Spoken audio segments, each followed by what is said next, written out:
aucune des revendications n'a connu de suite.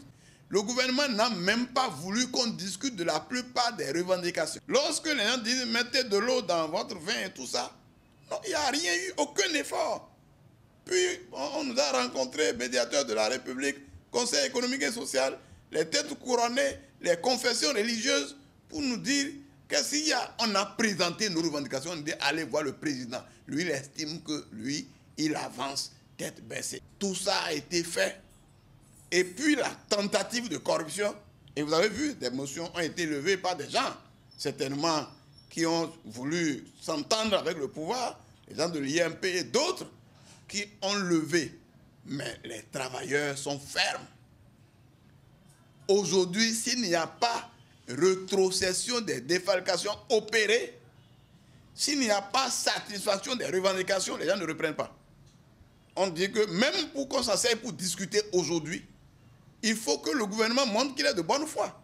Mais il ne peut pas nous frapper et vouloir discuter en même temps avec nous. Il faut qu'il rétrocède les défalcations opérées pour qu'on sente qu'il veut discuter avec nous. Au départ, nous avons organisé des assemblées générales sur toute l'étendue du territoire. Le 9 janvier, nous étions dans tout le pays pour dire aux travailleurs, nous allons en grève. Et tous ont dit, vous êtes venus nous consulter, nous sommes d'accord, mais pour lever, il faut revenir nous consulter. On a pris cet engagement. Partout, les gens ont dit, SG, si quelqu'un lève la motion à Cotonou sans venir nous voir, ça n'engage que lui. Il peut arriver, même si tous les secrétaires généraux des confédérations lèvent, nous, secrétaires départementaux, nous allons décider de prendre notre propre motion et continuer la grève, ce qui est normal. Et aujourd'hui, bon, les camarades, c'est eux qui savent. La CSA, la CGTB, la CSUB ont décidé d'arrêter. On ne sait pas si l'argent a circulé ou non. On ne sait pas quelles sont les considérations qui ont amené les camarades à prendre cet engagement. Alors que les revendications sont attaquées, ce n'est pas qu'elles ne sont pas satisfaites. Alors que les travailleurs sont attaqués pour la grève qu'ils sont en train de faire. Au lieu de réagir contre ça de façon ferme et d'obliger le gouvernement à satisfaire nos revendications, justement, ils ne sauvent pas l'année. Ceux qui veulent sauver l'année, c'est ceux qui continuent la grève. Parce que j'ai toujours dit que les années successives sont blanches. 2 maîtres ou 1 maître dans une école de 6 classes, le maître fait quoi? L'année est blanche.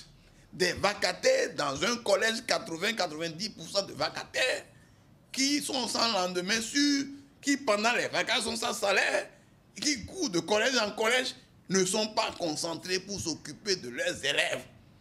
L'encadrement n'est pas bon. Donc les années sont blanches parce qu'il y a un redoublement, il y a même des renvois et il y a taux d'échec élevé. Les années sont blanches.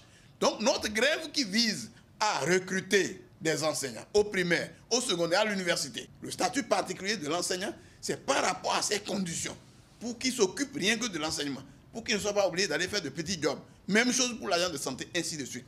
Alors on ne comprend pas pourquoi les camarades. Certainement les pressions sont fortes. Le gouvernement exerce beaucoup de pression et des gens ne résistent pas. Certains tombent, mais il y en a toujours pour continuer. À l'heure actuelle, l'UNSTB, la COSI Bénin et la CSTB continuent de conduire le combat. Travailleurs, poursuivez le combat. Organisez-vous. Nous devons nous battre pour la bonne gestion du pays, pour que l'école soit sauvée, pour que la santé soit sauvée, pour que les tribunaux soient sauvés, pour que les services publics se portent bien. C'est pour ça que ceux qui continuent la grève, c'est eux qui veulent sauver l'année.